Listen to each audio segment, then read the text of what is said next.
So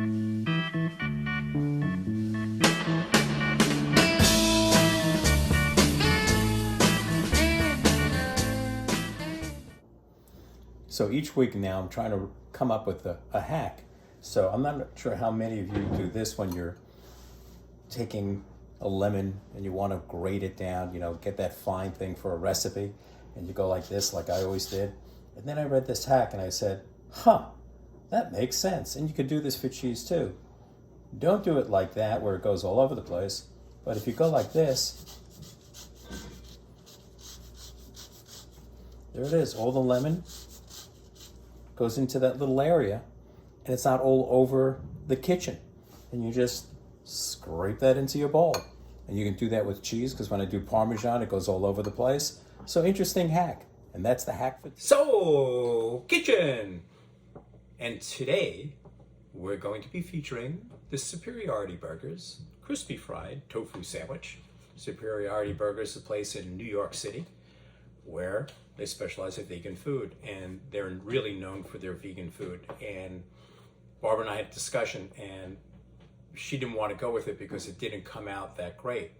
But I realized where the error was, and it's not in their recipe, because that's what this is all about. I'm trying to proof the recipes in case you want to do it.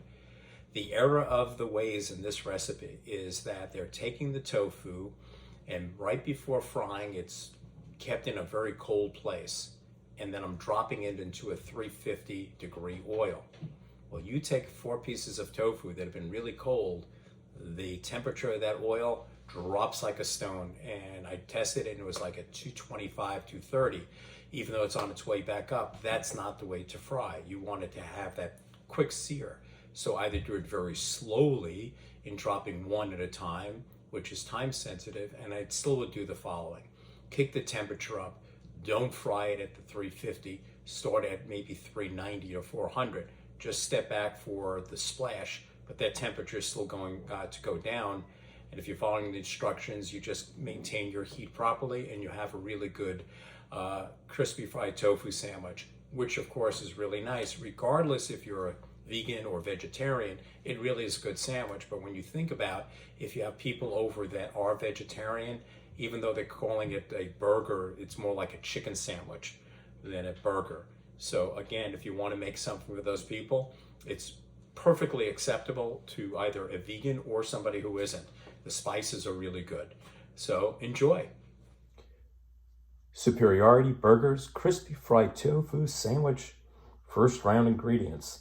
There's the tofu that I pressed for over an hour. There's a plate on top of that with a cast iron on top of that, and a Dutch oven pot on top of that to squeeze out as much of the liquid as I could. There you see pickle juice, 1.5 cups. I'm using Grillo's pickle juice, and I mention that because it has the very basic ingredients in the brine. There's not a lot of chemicals in there. As a matter of fact, there are none. Grey Poupon, it's actually an OU certified. They use kosher white wine. Now, hot sauce, I have a large collection of hot sauces, ranging from the sublime to the ridiculous as far as heat. I'm using the Cholula, aside from the fact that it's kosher. It's all, to me, a very, very mild hot sauce. And the reason is the next ingredient, which you could see is the gochujang fermented chili paste. It calls for the gochugaru, which in Korean just means dried chili powder. And I don't have that. So I'm cutting back on the heat because that's a little hotter than the gochugaru rather. And that's going to be the first ingredients, the grapeseed oil. Then I'm going to fry it after I cut up the tofu. And the ingredients for the next phase where it gets deep fried: the baking powder, the cayenne, the paprika, garlic powder, onion, granulated kosher salt. I have black pepper, and there's the Dijon. It's interesting in these recipes, unlike baking, when they call for 2 cups, I wouldn't go too crazy if it's a little bit more. It's really just for coating.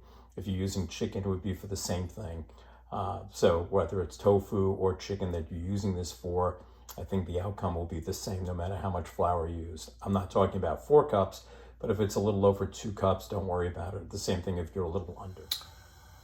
There's the pickle juice mixture that's right by my pan to drop the tofu in after it's cooked. and that'll marinate. So with all my baking background, it's so precision, and I kept on doing the math on this and kept on saying, how do you get 2.5 when the thing is 4?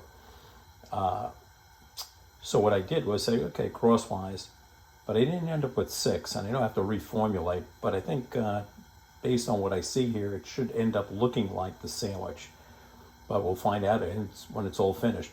But we'll keep going at the math and saying, okay, what went wrong? But I'm about taste. And on a sandwich, if it comes out tasting good, that'll be good enough for me. And just heating up the grapeseed oil. So I ran out of grapeseed and I put in avocado oil, considering that it also has a high smoking point. So we'll be heating that up. Once it starts shimmering, I'll put in the tofu and fry for 4 to 5 minutes each side. Side 1 is just done. Nice and golden brown. Now we're doing the next side. I'm going to give about 4, maybe 4:30 on the second side. And I keep moving these around so it's not all in the one hot spot, so they can all cook equally. And it's very easy to move them around in the oil. I'm going to drop the first one in. There we go. Put that in. Make sure the brine gets over it. Hear that sizzle when I put the tongs into the hot oil. Get it out. So that's what that'll look like with the rest of the pieces. And the beauty about having winter is I have this great big refrigerator outside my door. So I'm going to put this outside because it's 31 degrees. It'll chill nicely out there. Put a little bit of saran wrap over it so no animals will get to it. Not that we wouldn't want to, because we would want to eat tofu that's in pickle juice. I would. Nice thing about this recipe is you can prepare the rest of the ingredients while the tofu is marinating in the pickle juice. In this case, it's going to be for a few hours, probably 4 or 5. It says you can go overnight, but we're going to have this today. And there's the mustard with the water. And those are all the ingredients. I'm now going to whisk that all together and then stir the mustard until it's like heavy cream. There is the heavy cream consistency of the water in the Dijon mustard. It says to stir if you have a whisk, an extra whisk, or just brush off the one that you use for the flour. I find it's easier than stirring. It'll simulate the heavy cream a little bit more, and I think it's a lot faster than stirring. There's the white flour with all the ingredients, with the little black specks of the black pepper. Now we can just put that away. One of the reviews I read said there's so much extra flour that they sliced up pickles. And if that's the case, I would probably deep fry some sour pickles to go with this, and it should be ideal to put on top or even as a side dish of the fried tofu sandwich. Or if using chicken, even better taste. That nice sour taste on top of the chicken. Yummy. So perky. Follow the instructions. Put it first in the mustard mixture, then flour. Mustard mixture, then flour. I think the mustard was a little bit too thick, but again, taste is what's going to tell me what went right or wrong. So that's what it looks like. But you could see there was a lot of flour left over. None of the mustard was left over. And use that to take a couple of pickles and slice them up for deep frying. So after I finish with the tofu, then it's on to the pickles. Usually I'm concerned about the sound of my fan giving background noise, but the noise you're hearing is from that hot oil at 350 degrees. And it's definitely browning up that tofu pretty quickly. It's going to be in for 5 minutes. I'll keep stirring it so it browns on all sides, but I have a feeling that's what it's doing right now. There's the tofu. Kind of does look like fried chicken in some of the places. And my deep fried dill pickles, actually sour pickles. They should be okay. You could tell that a beer batter would have been better for the pickles and maybe even for the tofu, but I did taste a piece of the crunchy crust, I should say, and it tasted pretty good. Added a little romaine lettuce, a little avocado, some tomatoes on the side, a little avocado on the side. There's the mayo with some hot sauce. And then there we go, salt and pepper. And I'll put the little pickles on the side, and we have a meal.